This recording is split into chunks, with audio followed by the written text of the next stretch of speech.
women's running.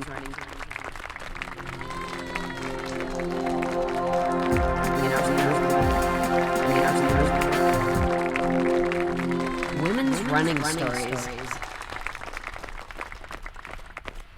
One of the most important things about being like a professional athlete or runner is like you really have to keep the rest of your life like very stress free and very like calm. And I think like that is also like you never know like that's like hard, it's because like it's life. So there's like so many other factors that go into just like training.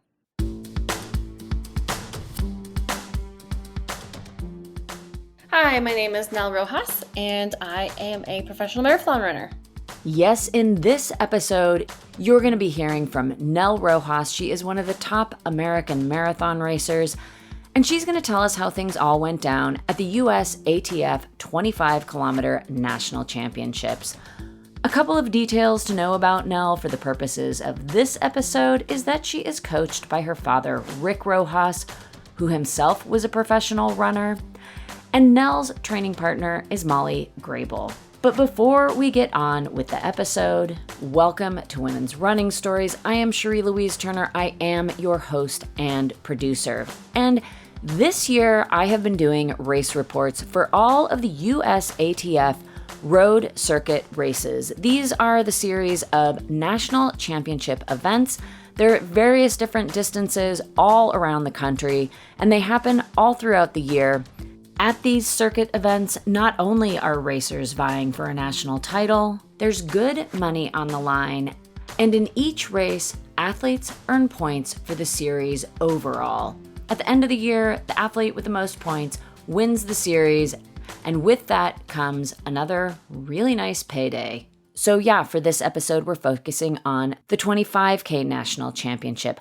And for Nell Rojas, whose primary focus is on her marathon performances, these national circuit races serve as an opportunity to win a national championship, an opportunity to earn some more points and win some money, but they're also a great opportunity to go head-to-head with other top athletes and practice different racing tactics. Overall, Nell considers these races part of her greater training program and an opportunity to gauge her fitness. And another thing you'll learn about Nell Rojas and her approach to preparing for marathons is, like she alluded to up top, the life of a professional marathoner is as much about training and racing as it is about managing stress in everyday life. And that, you're going to hear, played a big part in Nell's recent racing performances. Nell's most recent competition, which took place about a month before the 25K champs, was the 2023 Boston Marathon. This was a key race on her calendar. Nell has finished top American at the Boston Marathon for the last 2 years. And late last year in November, Nell ran her first New York City Marathon, which served up some unseasonably warm and humid weather, making it a tough day for everyone racing, and not a day for PRs. Even so, Nell came in 10th, and she was the third American. In preparation for this year's Boston Marathon, she went to Kenya to ramp up her training, and unfortunately during that trip, she encountered some health issues that made her final lead up to Boston far less than ideal. I think I would just say basically going into Boston, I was pretty sick from a parasite that I had in Kenya. And so I was really like, I guess the words would be, I was really careful with how I was training. And there was no like risks being taken, or there was no like, I wasn't like really going out on a limb to like really just like destroy the race or like have a big PR or anything like that. And I really think in Boston, like I just really needed like a solid race. I needed to finish, obviously. And I just, I didn't have the, I would say, power or the energy to kind of really go for it. So I didn't. And then I was just like, I think I was just so worried about the race for so long because of like how I felt that it did take a lot of, it's a lot of emotional toll on me, like more than you like realize, I think, when you're in it.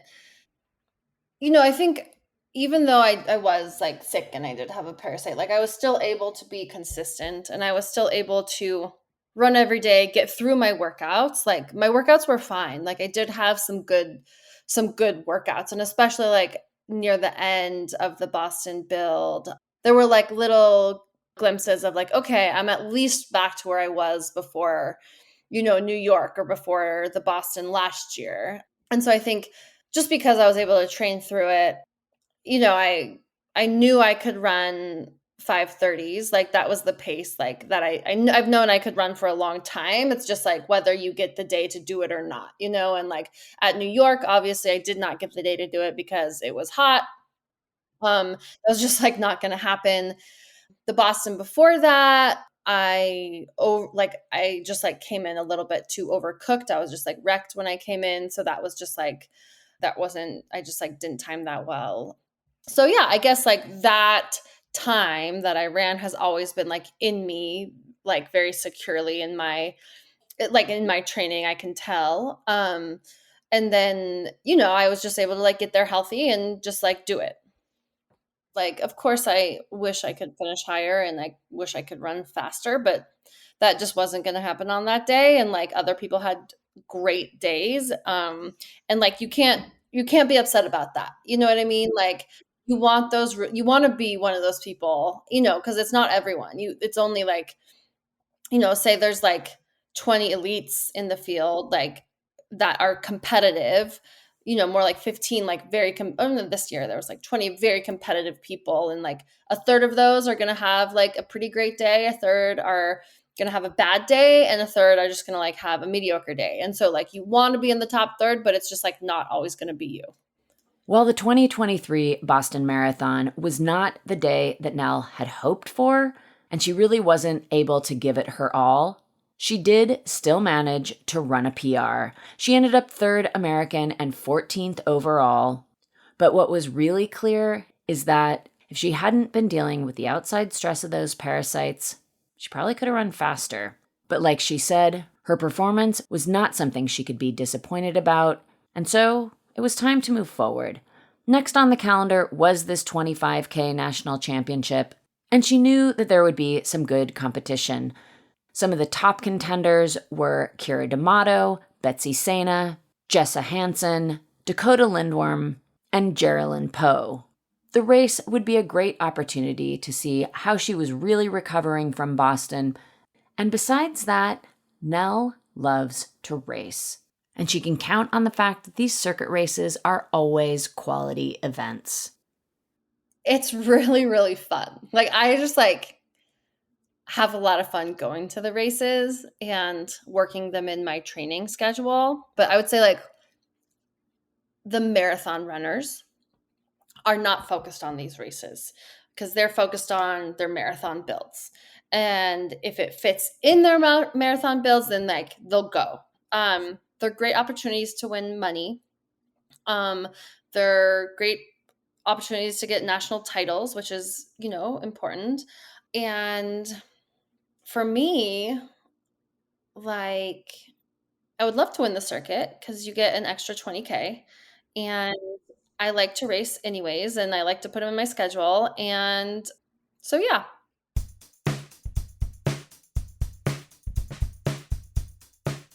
After Boston, I think I really didn't completely empty my tank at Boston like I have in previous marathons for a number of different reasons. So I think we came off it. I was like feeling pretty good. I took like a week off. I usually take a couple weeks off, and then I just started running. I felt good.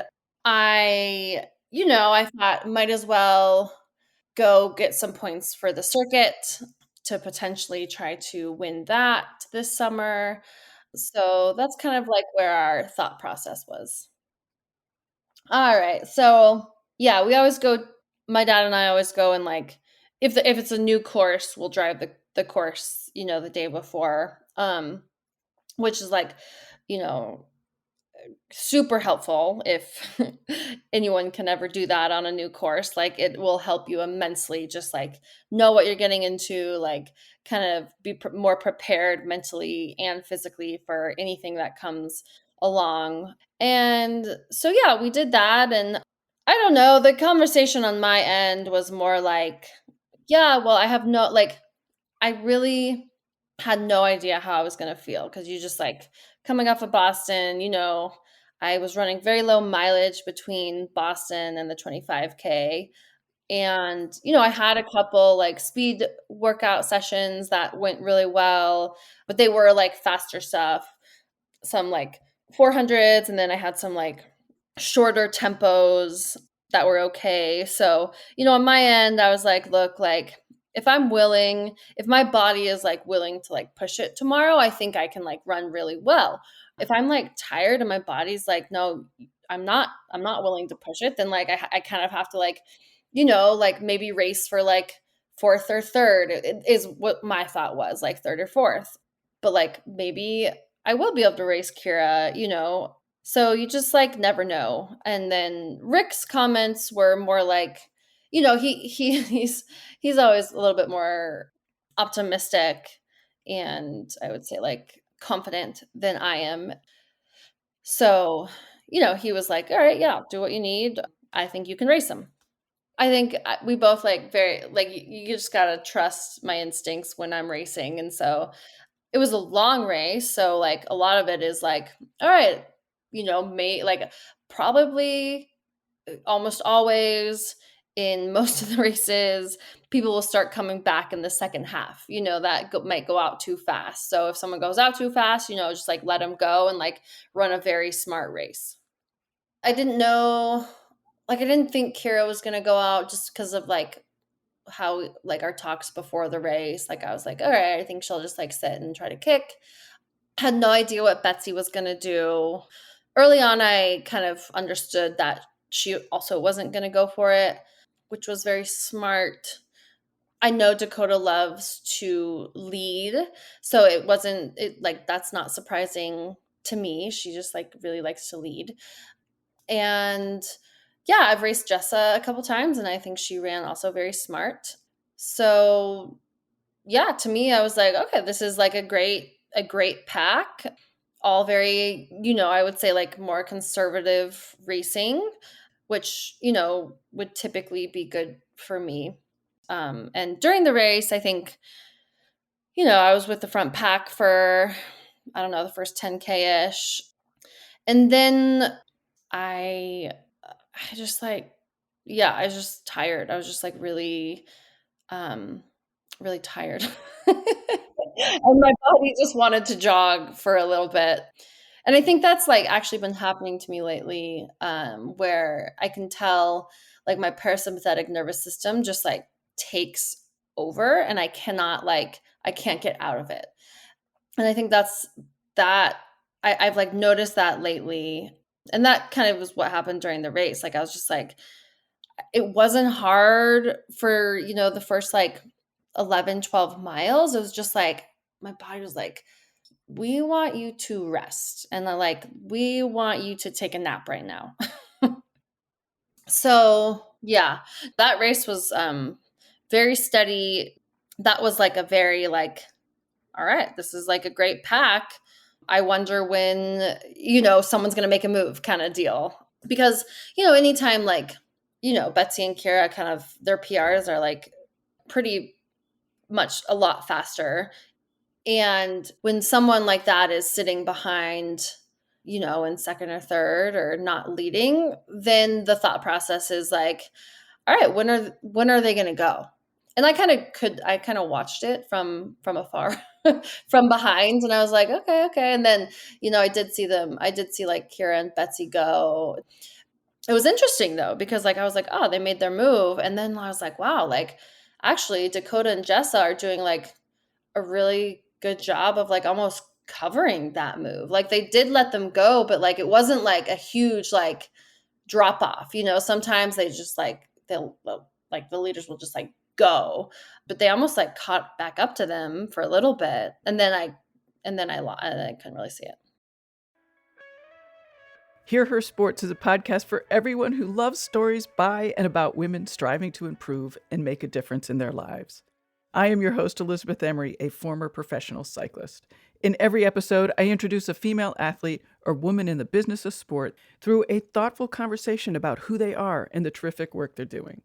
My guests and I explore the glorious and frustrating issues in sports, history, equity, training, nutrition, and so much more. Join us for inspiration, for community, and for love of being a strong, athletic woman.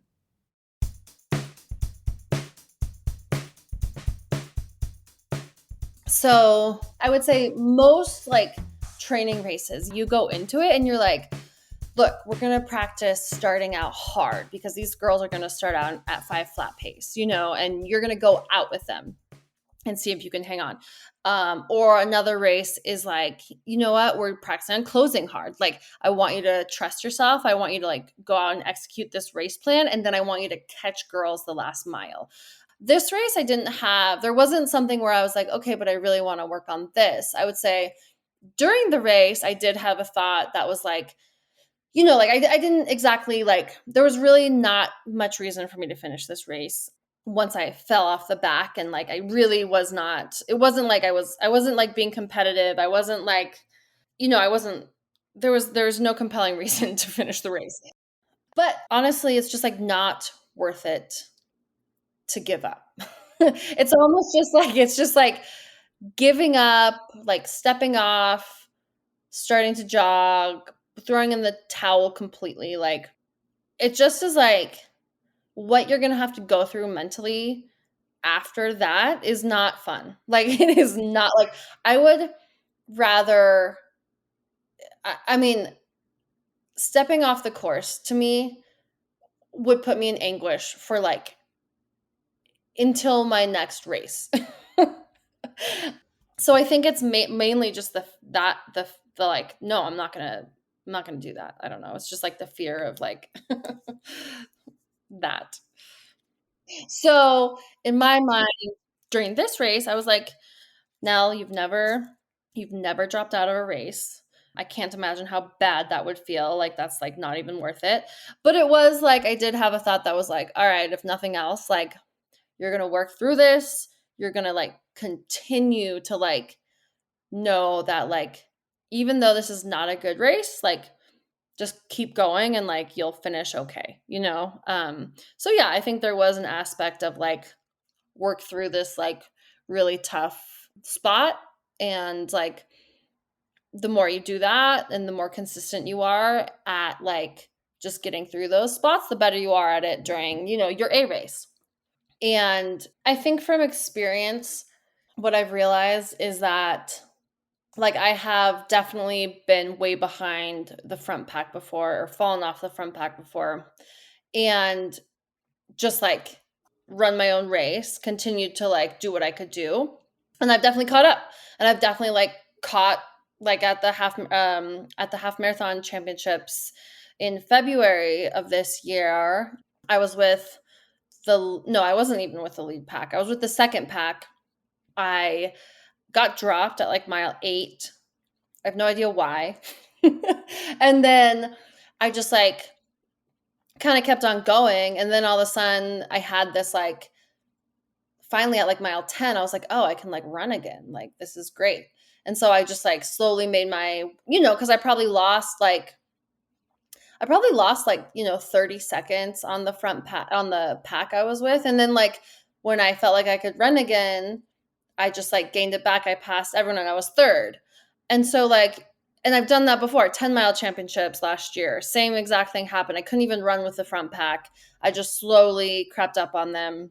And so I think like after learning, you're just like, okay, like I'm not going to give up because like I'm here, but I'm going to do what I can do, So yeah, that just comes with kind of experience. Like, you never know what's going to happen. Someone could drop out. It's a long race. Someone could feel bad and get slower. So I think the best way to go about that is just like continue to like try.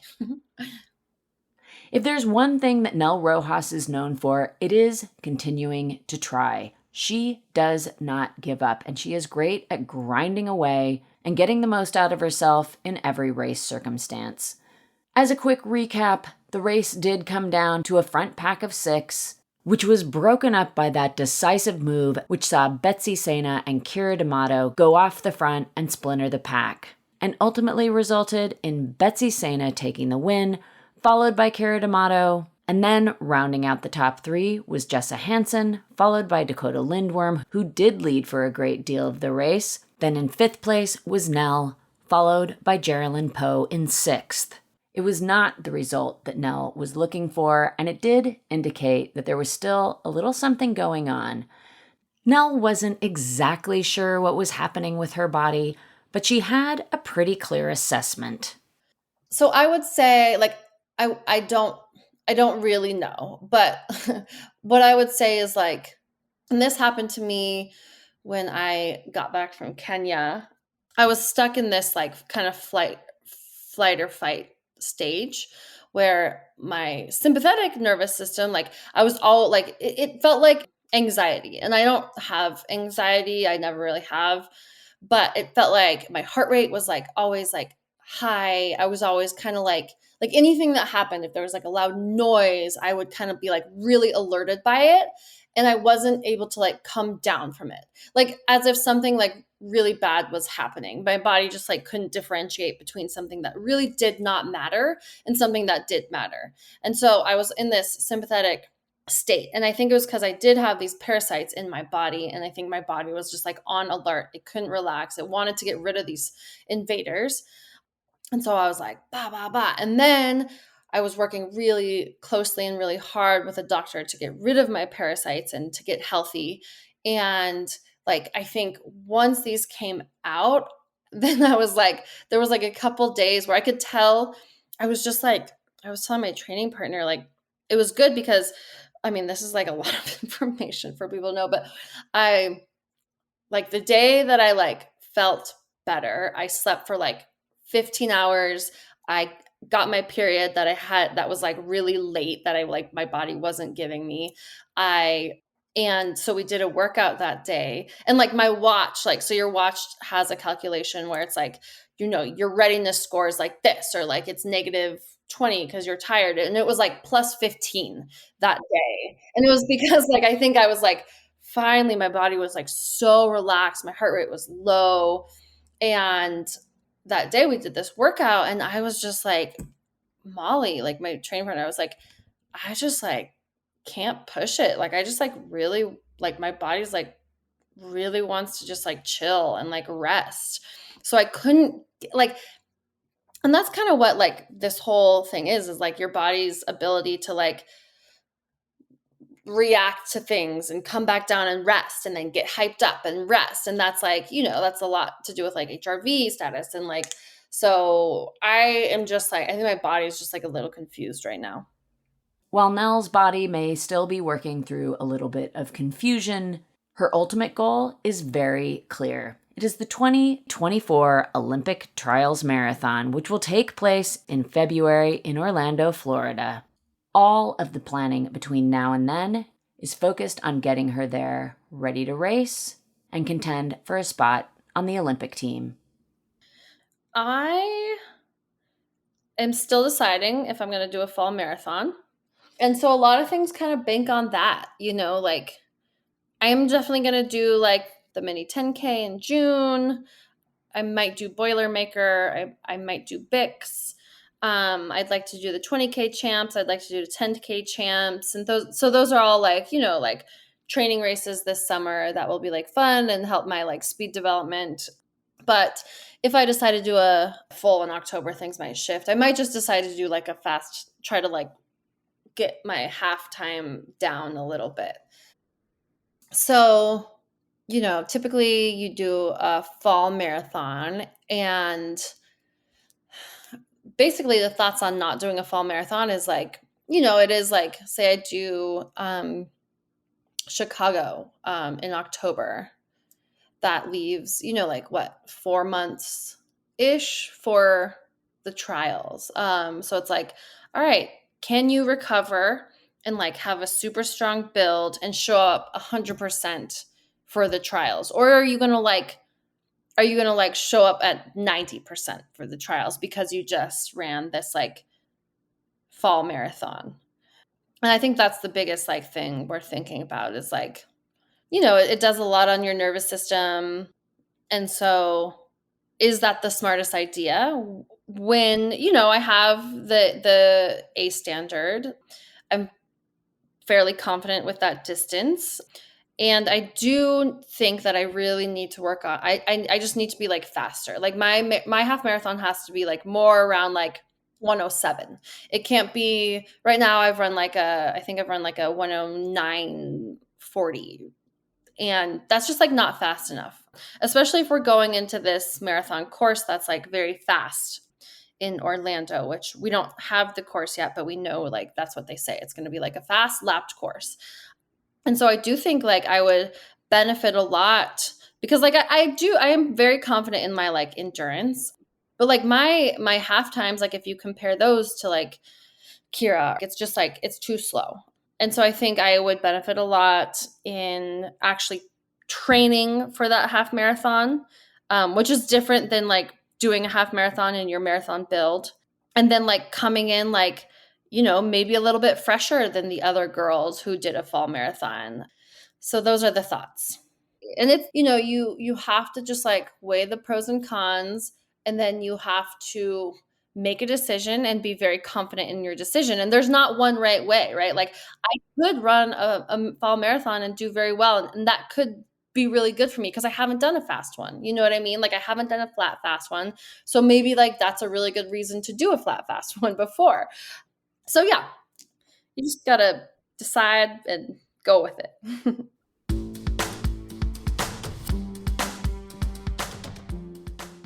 And we're just going to have to wait and see what Nell ultimately decides. It'll be an exciting journey to follow. And that does bring us to the end of this episode and Nell Rojas' story around the 2023 USATF 25-kilometer National Championships. I want to thank Nell so much for coming on the episode and telling her story, and especially for focusing on a race that was really not a peak performance for her, because it does give great insight into the whole process of what it takes to be a champion marathoner. It is not a straightforward journey. It is full of ups and downs and problem solving, trying new things, reducing stress in life, training and racing and trying again, and just keeping at it. Some days you have that great performance and some days you don't, but you'll always learn something that you can take moving forward. So yeah, thanks again, Nell, for coming on the podcast, talking about this race, and giving us some insight into what you have coming up and how you're looking to approach the bid to become an Olympian and continue on your journey to be an absolutely incredible marathon racer. We wish Nell the very best of luck in her races upcoming, and of course, we're very excited to see how things go down at the 2024 Olympic Marathon Trials and beyond, and also how this road circuit all wraps up. Nell is still vying for the lead in the circuit right now. She is 1 point behind Jessa Hansen, and there is still more racing to come up. And of course, we will be covering those upcoming races in future race reports. So please stay tuned and join us. And if you want to catch up with all of the action that's already happened in the 2023 road circuit, you can find our race reports in our episode feed. I will also link to all of those episodes in our show notes, as well as ways that you can keep up with women's running stories, and of course, how you can keep up with Nell Rojas and follow Nell's journey in her pursuit as a professional marathon runner. As always, thank you so much for listening. I always appreciate you being here, and I would love it if you shared the show with a friend who you thought might enjoy it as well. I do want to thank Amelia Benton for helping me get in touch with Nell. Thank you, Amelia. And that will do it for me. This is Cherie Louise Turner, your host and producer of Women's Running Stories. And until next time, I wish you healthy, joyful strides forward. Women's running.